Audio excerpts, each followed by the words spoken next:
Bonjour, aujourd'hui mon histoire s'intitule « Le costume du dimanche ».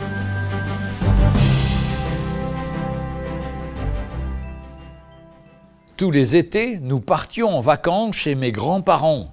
Le dimanche, nous allions au culte, vêtus de nos plus beaux habits. Au retour, avant de passer à table, il fallait se changer et remettre nos vêtements de tous les jours. Cela me parle, ne faisons-nous pas les mêmes choses spirituellement ?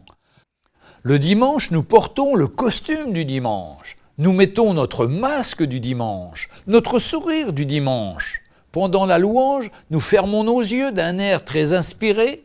Nous sommes remplis de bonté et de grâce.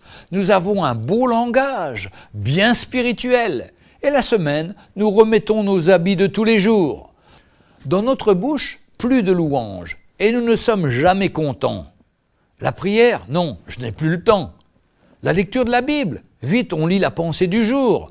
Dans la manne du matin, des chants de louanges, dans la voiture. Nous préférons écouter les nouvelles qui sont souvent bien déprimantes. Ainsi, nous commençons la journée accablés. Où est-il le chrétien qui veut honorer son Dieu ? Où est-il le chrétien qui le dimanche chante « Prends ma vie Seigneur, change-moi, fais de moi un instrument d'adoration, que ma vie te loue et te glorifie ». Nous nous trompons nous-mêmes, nous vivons un leurre, nous croyons mériter un certificat de bonne conduite, mais sommes-nous sûrs que cela plaît au Seigneur ?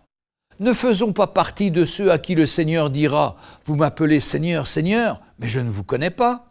On ne trompe pas Dieu, le Seigneur connaît nos cœurs. Il est dit dans le livre du prophète Ésaïe, au chapitre 29 et au verset 13, « Ce peuple m'honore du bout des lèvres, mais son cœur était loin de moi ». Dans l'épître de Paul à Timothée, au chapitre 3 et au verset 5, il est écrit « N'ayez pas l'apparence de la piété, tout en reniant ce qui en fait la force ». Dans le psaume 51, au verset 17, le Seigneur prend plaisir à un cœur contrit et à un esprit brisé qui tous les jours, à chaque instant, dépend de son Dieu.